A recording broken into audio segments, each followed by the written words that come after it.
Mabuhay, this is Bob from Love Beyond the Sea. This channel is about marriage to a Filipina, not my marriage to a Filipina, but things that in general can help you know what you need to know if you're going to find somebody from thousands of miles away to marry. Now, this is another video that has to do with the family, and it's from a comment on Tik Tok. And please subscribe and leave a comment here today. Up there, the comment, your sex life ends the day after the wedding. Remember, you're the third last thing on their list they care about. Family always comes first, always. So then you are last, not a high priority to your Filipina. Now, of course, I take exception to that. That is, some people have that experience and they miss some red flags and then they assume that that's going to be everybody else's experience, but it's not. It hasn't been mine. It hasn't been others, and it doesn't have to be yours if you're looking to carefully select a woman from the Philippines to marry. Here's some things I jotted down that can help you to help your Filipina not overemphasize her family. In no particular order, job. If she comes to your country and she's working, she's going to be busy. And she's going to be earning her own money.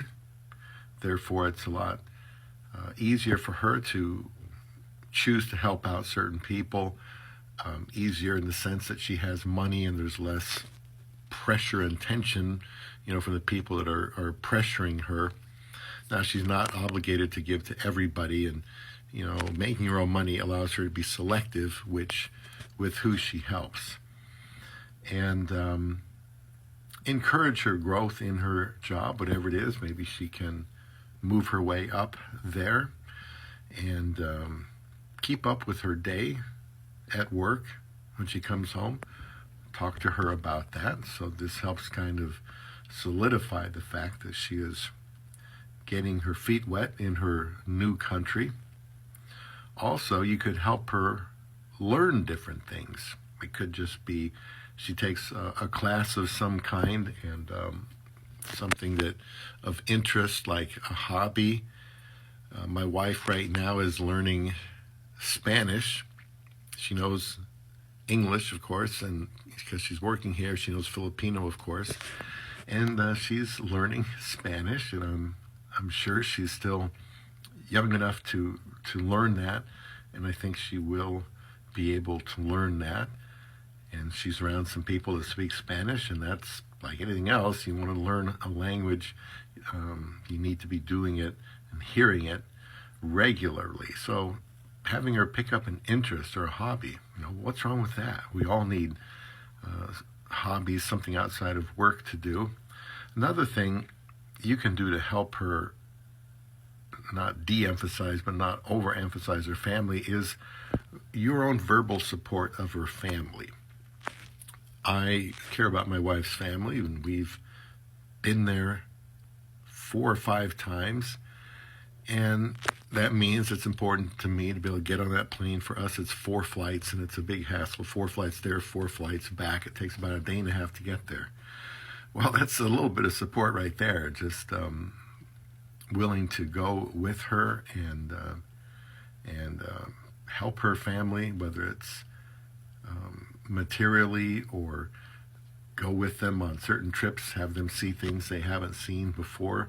Financial support is certainly important. If you're going to say, well, it's not my responsibility to help them, then you're kind of an enemy in a way, and you don't want to do that. If you support her family financially and verbally and emotionally, then I don't know, I think that builds a bond that makes it easier for her to get closer to you and not feel like, it's her family there on one side and then you on the other, because you kind of blend in there a little bit, so to speak. You can always ask about her family. If you're never talking to her family, how's your brother, how's your sister? You mentioned something with your mother the other day. How did that work out?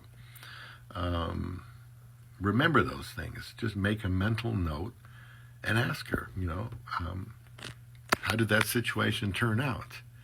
And she'll know that your family is on their mind. And I just think that helps to know that you are in her corner. And let me leave a comment about this. I'm just spitballing this stuff out there because there has to be something to do so that you don't buy into this thing that, you're last. Family, family, family, and you, or something like that on her list. If she shows you her Facebook pictures, videos, ask who those people are, and what they're doing. Encourage her to do that. Another thing we've done is travel. We're here in the United States, and I wouldn't go anywhere, if it wasn't for marrying her. I don't feel a great need to get out and explore things, but I've been able to, since she wants to go out and see things. I mean, I've been here all my life. I really don't care too much to see a lot of the country, but she does, and I've enjoyed it thoroughly, and hopefully we can continue to do that. And not just that, we've been to Paris and taken a tour in Tokyo, and been to California. Traveling gets her used to being in her new land and kind of mentally breaks away somewhat from the mindset that it's the Philippines over here and it's the United States or your country over there. Kind of blends them together. It just kind of helps that transition away from everything is about the Philippines. That's what I'm trying to say here. Encourage her to make friends, the right friends. Because then again, I think that does the same thing. She gets involved with her own country, forges a new life with you and with other people, maybe working and having new friends. And then it's like, well, I have my own life. I'd like to spend some money on what I'm doing here and what my husband is doing here. And then you start doing things together. So maybe, if people are saying, well, they don't pay any attention to you, it's just all about their family, maybe doing some of these things would have helped. Community involvement, I wrote that down. I guess that could mean whatever you want it to be, just in some sense getting involved with her community. Some people are more oriented to that than others. Go on dates with her. Go on couples dates. I made a video about that one time. Go out on couples dates with other fill-in couples or just other couples. And we're going to be doing some of that. And I think that's, again, it's a way for her to get more involved in her own country and with you and kind of, not overemphasize her family. And also she can encourage her family to work, encourage your family to learn new skills, for example. So that's about all I have time to say. Let me know what you think about this topic. I think the key here is her new life with you. This helps her learn that she has more to live for than just helping her family. That's not just an obligation. She also has an obligation to herself to get involved with you and in her new country. Let me know if any of that makes any sense. I'm just trying to find something that might help people avoid this kind of thing when they're looking for love beyond the sea.